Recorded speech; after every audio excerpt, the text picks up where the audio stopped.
শুভ সকাল বন্ধুরা, এখন বাজে 6:30। আমরা এখন ঘর থেকে বেরিয়েছি খড়িবাড়ি মাছের বাজারে যাওয়ার জন্য। যেতে ওই 45 মিনিট মতো লাগবে। ওই 7টা 10-15 দিকে আমরা পৌঁছে যাব। আজকে অল্প কিছু মাছ কেনার প্ল্যান আছে, তাই একটু দেরি করে বেরিয়েছি।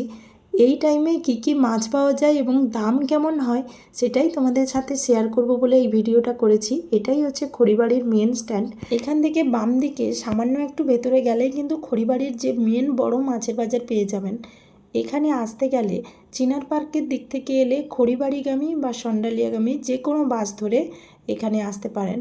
তাছাড়া যদি ট্রেনে আসতে চান, নিয়ারেস্ট স্টেশন হচ্ছে সন্ডালিয়া। সন্ডালিয়াতে নেমে টোটো, অটো বা বাসে করেই কিন্তু খড়িবাড়ি চলে আসতে পারেন।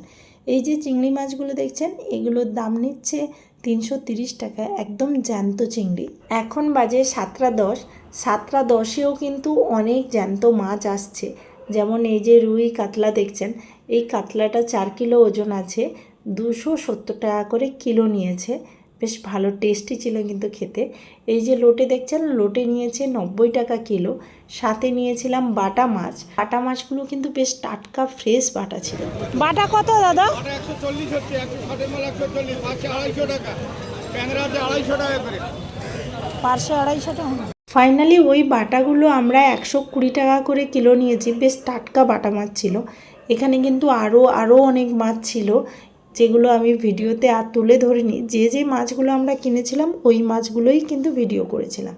এখানে এরকম অনেক মাছ কাটার দোকান আছে, যেখানে বড় ছোট যে কোনো সাইজের মাছ চাইলেই কিন্তু কেটে নিয়ে যেতে পারেন। আমরা এই কাতলাটা কেটে নিচ্ছি, 10 টাকা করে কিলোতে নিচ্ছে। ফিশ ফ্রাই বা পাতুরির জন্য ভেটকি মাছ কিনলে চাইলে এখান থেকে কেটেও নিয়ে যেতে পারেন। বেশ সুন্দরভাবে কেটে দেয় এবং ভেটকি মাছের কাঁটাও দিয়ে দেয়। ফাইনালি আজকে আমরা বাজার থেকে এই মাছগুলো কিনলাম। কাতলা আর লোটে অলরেডি ভেজে ভরা হয়ে গেছে,